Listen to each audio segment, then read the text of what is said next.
Greetings, dear ones. I am Kryon of Magnetic Service. This is the fourth channel of the month, and in this, we complete this particular series of what I have loosely called timing. We have done many channels on timing before. The ones this month we have said is a drilling down for some specifics of things that we have discussed in general before. There are so many layers when it comes to that which you call timing. The irony of that is that when you get to the other side of the veil, time is not what it is for you. Time is in a circle for us. And the circle becomes smaller and smaller until it becomes a dot, you might say. And though it still exists in some way, all time is in the now. So whereas you see it as a long, straight train track, and the train is you, you see a past, and you see a present, and you see a future. But let me ask you something.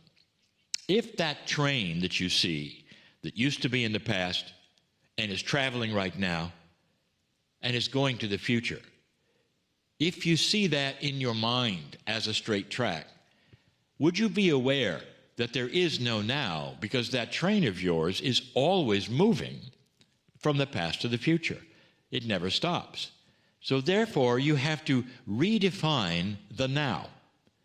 The now is similar to us, always in motion, moving from one state to another.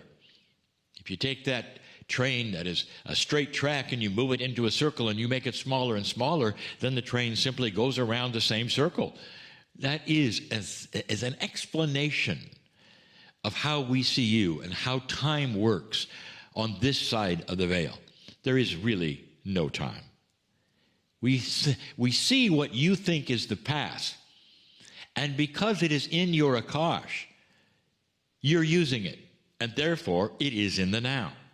Are you going to use that for the future? The answer is yes, and more things that you are learning every moment in the now. Therefore, that future is also part of the now, on that train that's in a little circle. I show you these things, even if you don't understand them, to set up a premise of a question. And the premise of the question is that you are far more powerful than you think. And the question is about reincarnation. Now, we have talked about reincarnation many, many times, and even the timing of it. Now, this is a little more specific, for it starts to ask a question. And here it would be: Dear Kryon, is it possible that we plan our future incarnations past just who were going to be our parents? That we actually plan on perhaps where we're going to be, or what might even be what we're going to do, or perhaps what will happen. Now you get into some very interesting esoteric questions. You have free choice. This also goes into that which we would talk about: contracts, plans. Every single one who would teach you, who has been around and has the wisdom of the karmic, akashic, and other energies regarding past and future lives, will tell you something. This contract you feel you have, or this plan you feel you have, has come right from the past. It's you before you got here planning your life. So that particular question is already answered in some way. But how specific can it be? Now, regarding those contracts and plans, almost everyone will agree who teaches the Akashic records that these contracts or plans are simply the beginning. That when you get to the planet and you start on these things that you intrinsically feel you're supposed to do and that you begin with, because of the energy on the planet and your free choice, you can change them anytime. I've even said they're written in invisible ink. So you may feel you're supposed to do something, but what if something better because of the energy comes along? Does that mean you have to stick with the old plan or the old energy? Or can you move that contract doing something completely different and feel good about it? The answer is yes. That is always, always your choice. So planning and contracts and all these linear things you think you do always has the ability to change them. But that doesn't answer the question. Dear Kryon, how specific is it? Can we plan the future? Let's talk about it. This is something that the ancients have done for a very long time. I want you to examine this and tell me how you feel about it. Is it real or not? There are certain belief systems on the planet. In fact, one that is the original one. And it measures its leaders and counts on a reincarnation in order to have the wisdom continue for its teaching. And what I mean by that is that the leaders, perhaps, of this particular belief system know who they're going to be in the next life. They know their gender, where they will be. And then the puzzle is to find them so they can continue on teaching. So they fully recognize this idea of a school of earth. But more than that, they see the wisdom of a shaman who is then continuing on, and they look for them in the next life. And in this life, that particular leader or shaman will say, look here in this city at this time, for this gender at this age, and that will be me. I'm coming back. And I will give you signs that I am me. How about that? So not only do you have a plan, you can tell people what you're going to do and where to look. This is not old news. Let's take a look at the record of how that's worked.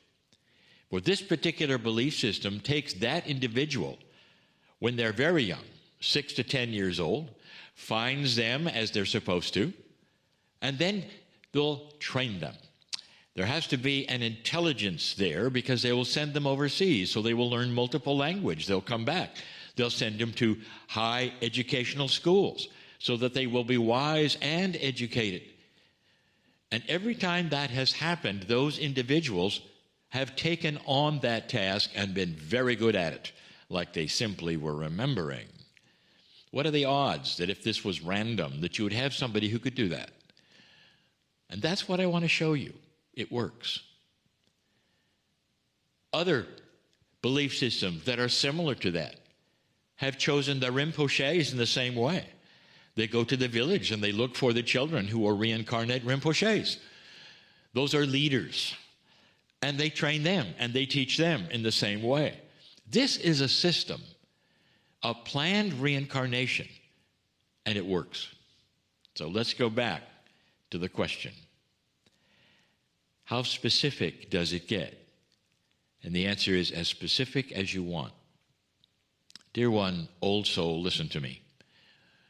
We have now new tools of working with the soul in this new energy that mimics even what the shamans were able to do so long ago. I would like to tell you that your intuition right now, as you live here, may very well come alive with what you may do next. And what happens to you this time, when you go to the other side of the veil, will then temper what you do the next time. It's starting to be a lot clearer for many who say, I'm going to come back and I want to be in this culture or that culture. I want to do this and that. And that goes into the field, into that Akashic planning.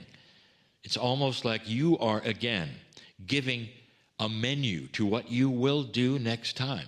The gender you will be, where you will be, and what you might accomplish. And it could even be continuing what you're doing now.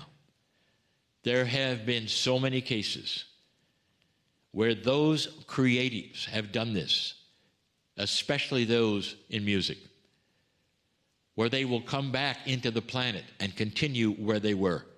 And someone will look at their work and their compositions and say, that looks a lot like an old master. You have the same phrases, you're working the same way. And they may wink at you and say, well, that's how I feel too. Great artists will come back and continue being great artists. Some will paint in the same way they painted before. This has always been the case. Some energies, especially those of creative ones and love, compassion, carry on to the next. Sometimes shamans will come back as shamans. It's more than that. Can you, as you sit there today, understand and think about the continuation after you're gone? What a concept. There are those who will roll their eyes and say, well, Kryon, now you've gone a little too far.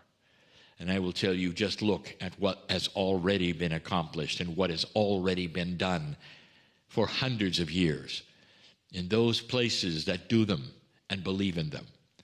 That is also your gift.